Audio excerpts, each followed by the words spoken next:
Okay, welcome back. We just created a crouch blend space and we're now ready to use it in our anim graph. So here we're in ground locomotion. Now, if we're in crouch idle and we start moving, then we should go ahead and play our crouch blend space. So we can create a state from crouch idle and we can call this crouch walking. And in crouch walking, we'll double click this and use our crouch blend space here, plug that in, and for offset yaw, we're gonna right click and use movement offset yaw. And that we will plug in right there.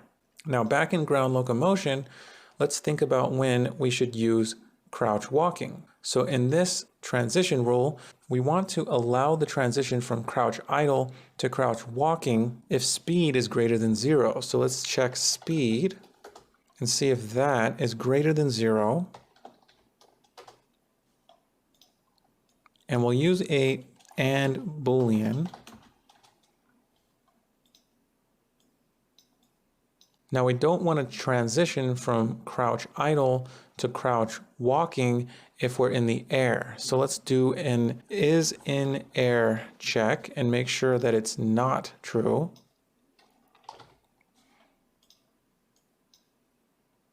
And then we can also go ahead and check is accelerating. We can make sure that this is also true. So let's add a pin, stick that on there, and we have our transition rule. Now, if we go back out, we'll have a rule going from crouch walking back to crouch idle, and this will actually be allowed if we're not accelerating. So we're going to say is accelerating and use a not Boolean and plug that in. Now, I would like to add a transition rule from crouch walking to crouch end.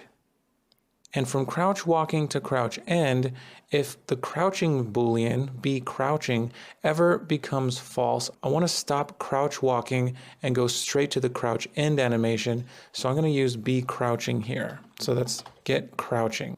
And this will actually be a not case. If we're not crouching, then we can exit from crouch walking. Okay, let's compile this and give it a test run. Okay, so we're crouching and I'm walking and I'm strafing and everything looks good. Let's see if we can shoot, we can aim. Let's try reloading. Actually, I don't see us reloading, so we're gonna need to address that.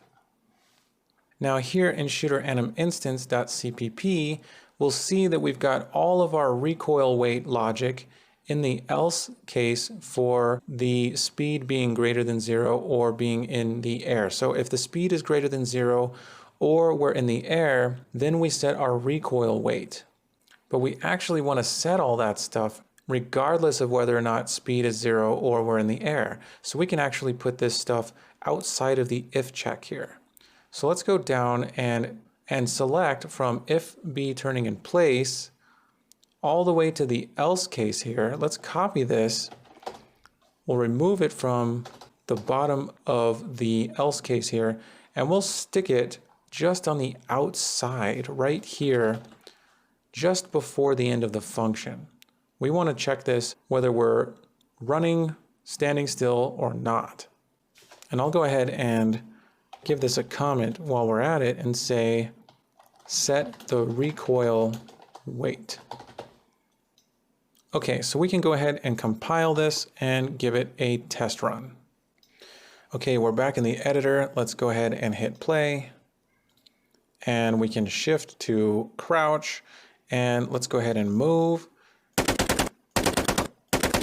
We've got slight recoil. Let's reload. That looks good. In fact, it looks a little jerky actually. So we might want to increase the interpolation for that. So let's go ahead and do that real quick. We'll go back into our animations. We'll go to the reload montage,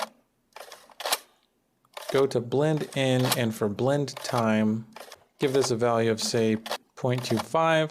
Let's go back and give this a test play.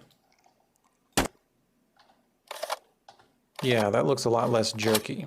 I like that a lot better. Okay, so there's just a couple things to take care of before we wrap this up.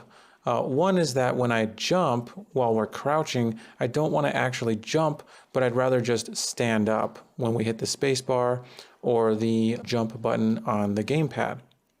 So we can do that in the next video.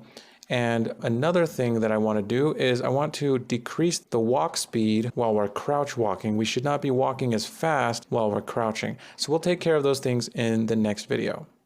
See you soon.